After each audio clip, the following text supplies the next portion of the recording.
Hi, Brian Whiting's filling in for Buck. Tonight, something a bit different. Tonight, we'll visit the neighbors. Join me for a trip across the border into Wisconsin for some springtime steelhead fishing on this special road trip edition of Discovery. The secret streams that flow beneath the cliffs of colored stone. Forests thick and healthy with birch and pine and oak. Surrounded by the greatest lakes this world has ever known. These are what I treasure,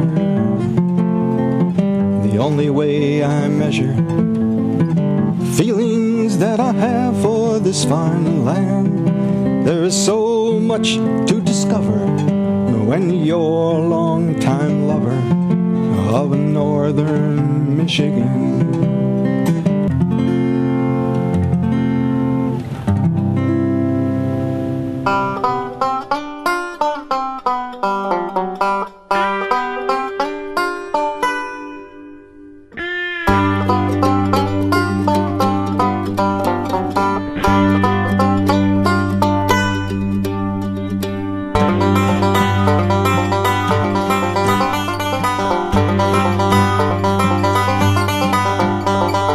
Springtime in Wisconsin. The snow is not yet completely gone from the shaded areas or from the forecast. A winter's worth of snow has found its way back to a liquid and has begun its journey downstream to the bigger lakes.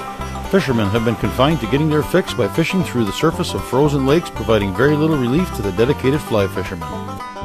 As I traveled through Wisconsin, I couldn't help but think about cheese and bratwurst, the Packers, the Crusher, polkas and beer.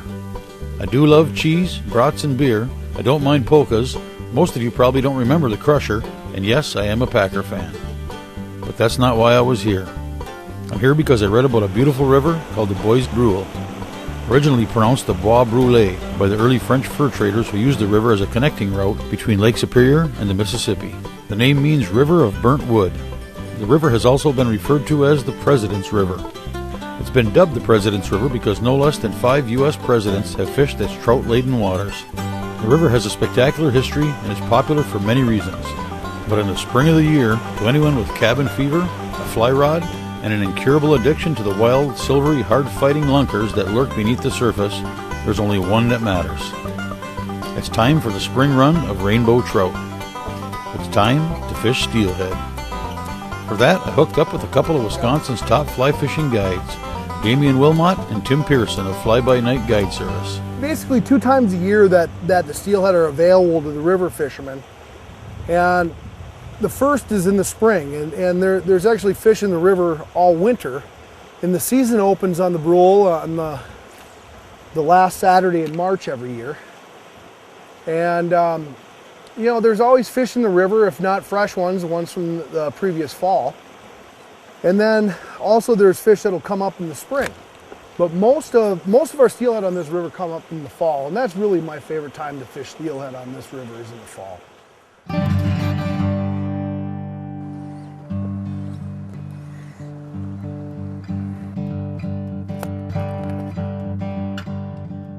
Most years you can count on fishing, on decent fishing right up through the 1st of May. You know, last year we had such an early spring. You know, by this time, by the 20th of April, I mean, not that there wasn't a fish or two around, but boy, it was pretty slim picking out here by then. You know, some years, I mean, I've had good steelhead fishing some years right up to Memorial Day. All kind of depends on the year, but most years I'd say dead average, the 1st of May, you can probably still expect to hook a few fish. We're very blessed with the Brule River. It's a very stable, spring-fed watershed. You know, with the exception of the spring melt, generally you don't have to worry about it being fishable or not. In the spring, it's a little bit more inconsistent than in the fall. But for the most part, once the major runoff is gone, you can pretty much count on the fish being here. There's a fish.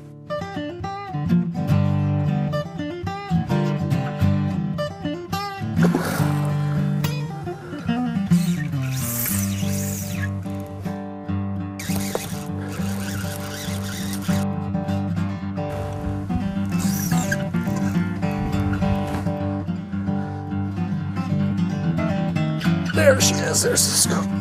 Whew.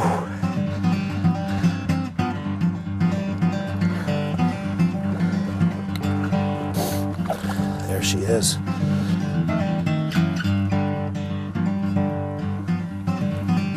Here you go, sweetheart. Goodbye.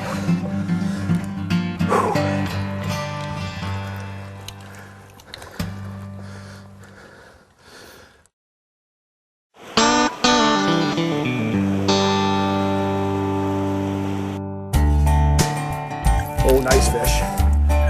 Stay out of that wood. Come on. Whoops, I'm coming down. Getting a little bit of this current, they're hard to, you know, you're not getting them back up. You got to kind of chase them down.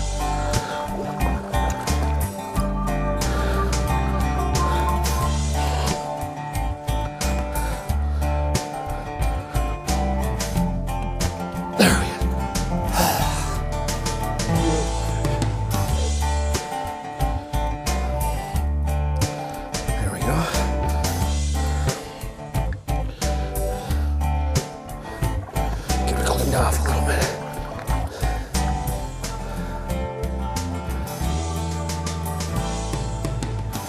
Brule River Steelhead. Wild Brule River Steelhead. Oh. One of the really cool things about the Brule River is its long history and tradition of fishing and fly fishing in particular. But even before that, its historical significance goes back to the early days of the fur trade. I think it was right around 1680 is when the first fur traders came through. This was the link between the Lake Superior watershed and the Mississippi watershed.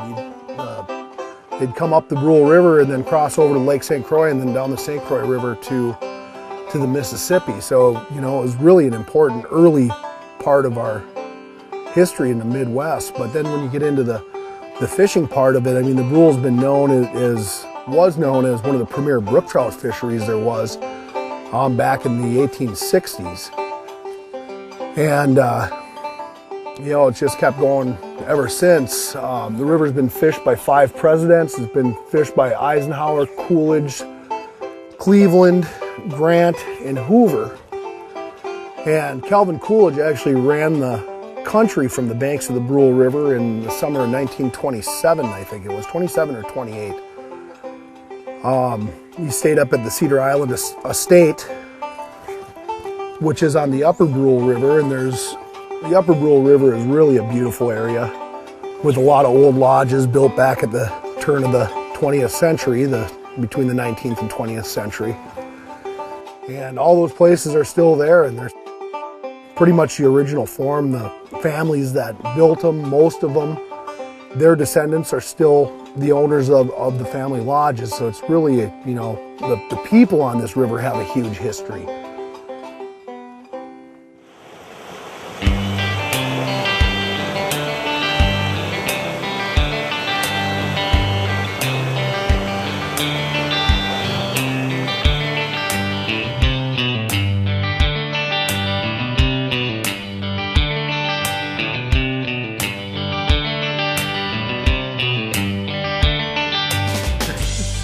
See ya.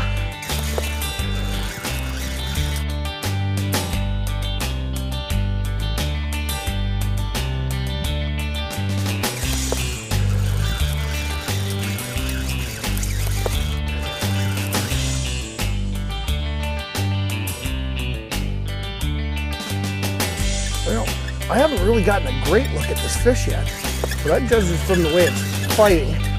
This is going to be the best one of the night if you get it in. Oh yeah.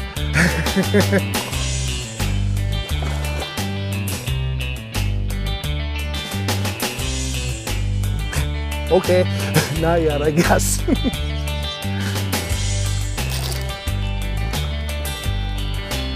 Get over here.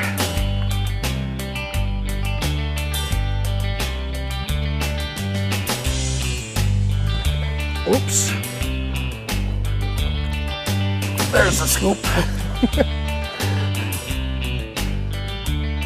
Woo.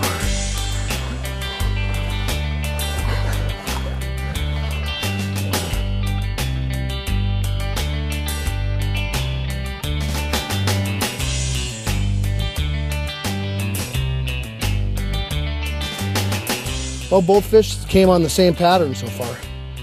The clown egg. Just a multicolored, when you don't know what color they want, you throw something at them that's got them all. Well, that was fun. Ah, that's a nice one too. Yeah, it is. I'll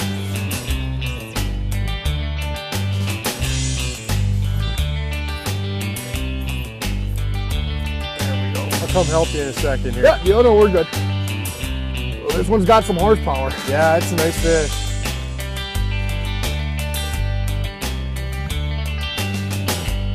Just keeps going.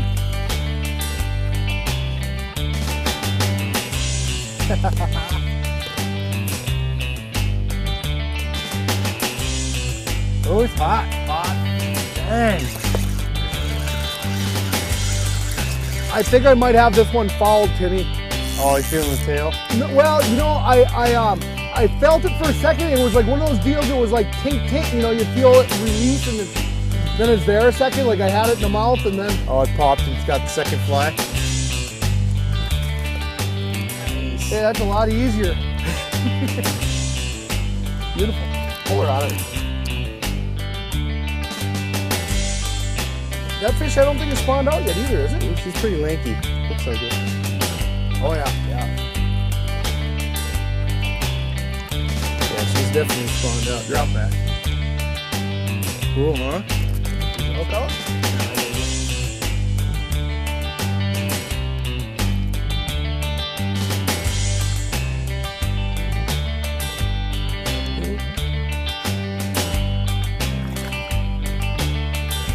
It's hard to stop fishing when the fishing's good.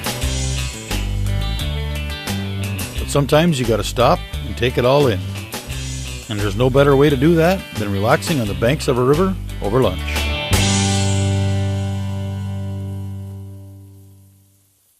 Don't miss the Woodtick Music Festival in Hermansville, Michigan. 4 days of great bluegrass, country, folk, blues, and rock and roll. Over 25 bands. Fun for the entire family. Carry-ins welcome. Kids 12 and under free. Buy your tickets and campsites and find out everything you need to know online at woodtickfestival.com. That's woodtickfestival.com. The Woodtick Music Festival in Hermansville, Michigan. Got a couple of fish.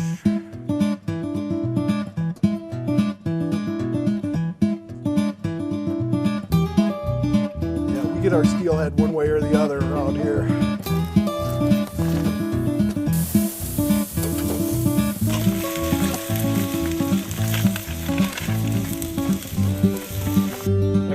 Why does food always taste so much better when you're sitting along the bank of a river? I had a chance to sit down with Damien and talk about fly-by-night guide service and his philosophies on guiding. Yeah, Fly-by-Night Guide Service is located in Superior, Wisconsin, and aside from the Brule River, we guide all kinds of waters around northwest Wisconsin. Actually do some grouse hunting and woodcock hunting guided trips also. Do a lot of trips out of the Superior Fly Angler, which is the kind of one-stop full-service fly shop in the city of Superior.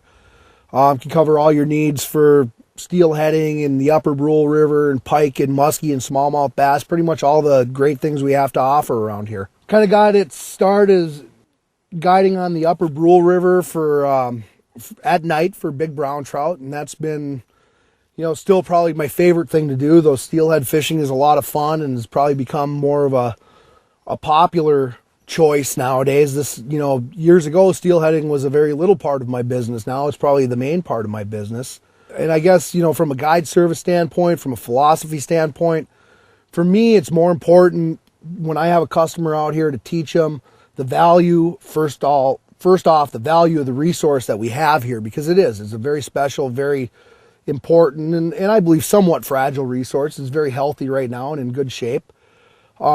And then secondly, I want to teach them how to fish. It's you know, not always about just catching fish. You know, ultimately we want to catch fish when we're out there, but you know, if I can teach a person the skills, even if we don't hook a steelhead, but if I can put them in a position where they have a better chance the next time they're out on their own, then I feel at the end of the day I've done my job. I try and especially teach, and I mean, we've been really fortunate these last couple of days that we haven't had a lot of people around. We haven't actually seen another person, but that's not always the case. And you know, when you get into busier times of the year when there's people around, to let my customers understand what the, you know, kind of what the common courtesies of the river are, to teach them not to step in too close to somebody else, or if they want to cross the river and somebody's fishing, say, hey, is it all right if I cross here, or that sort of thing. And because with more people, you have more opportunities for conflict. And I guess it's kind of, I look at it as part of my job to teach these people to, you know, follow the proper etiquette on the river to make it a better experience for everybody.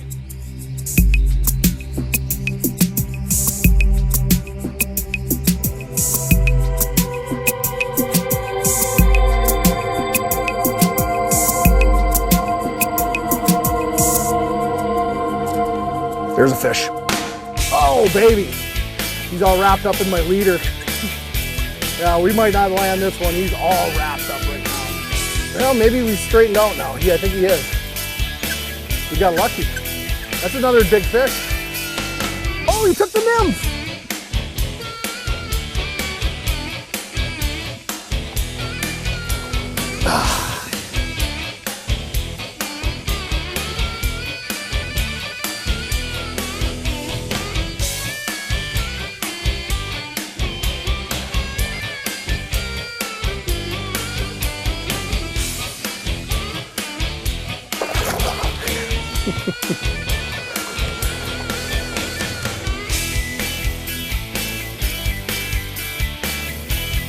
Oh, now he's followed up.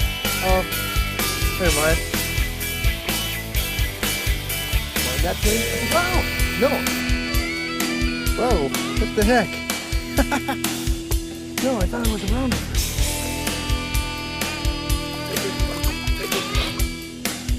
Another drop back, little buddy. Pretty fish. I think these are some of the funnest fish.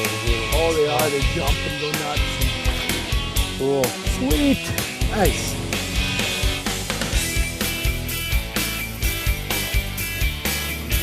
That was a nice jump.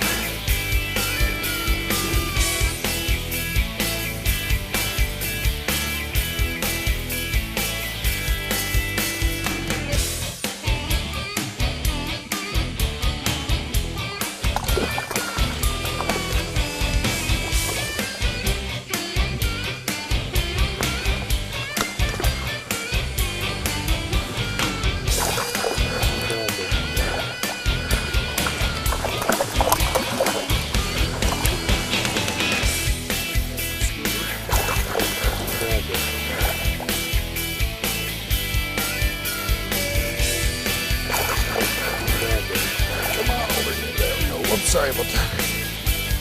A little smaller fish, but still a nice one.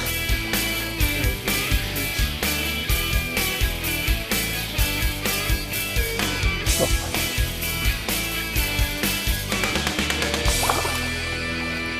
Beautiful place. Hey, the most beautiful place I've ever been anyway. And wild fish, and you know, it's just great. That's all there is to it. It's just great.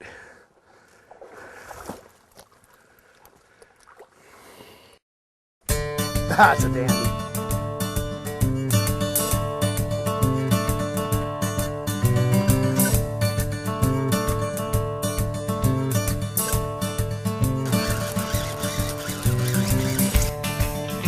On the egg again. Oh, coming right at us.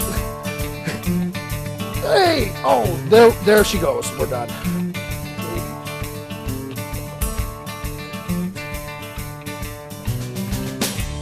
She wasn't supposed to do that.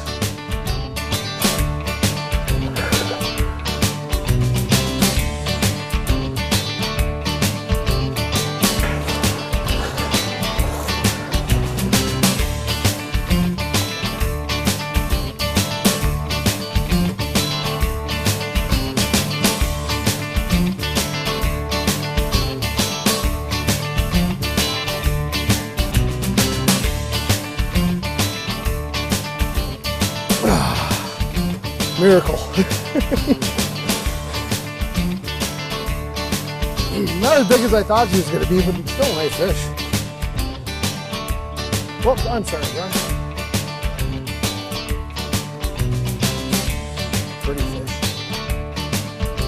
Another hen. Every one of them's been a hen so far. No bucks.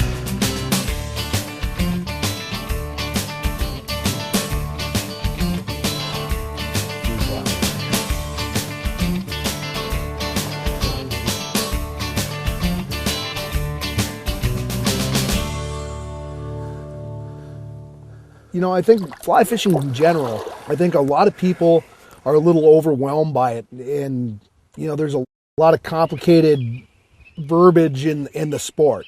And ultimately, you can make it as complicated as you want to, but it's also a very simple pursuit. You know, it's like, you know, you're tying a fly onto the end of a piece of fishing line and you're catching a fish with it. And you don't need to know Latin names of insects to make that happen.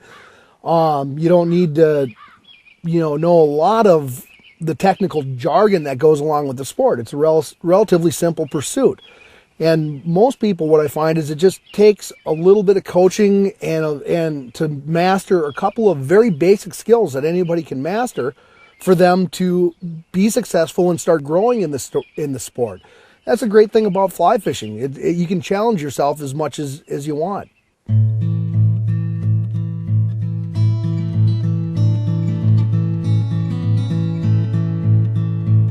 Well, my time on the Brule has come to a close, and what a great time it was.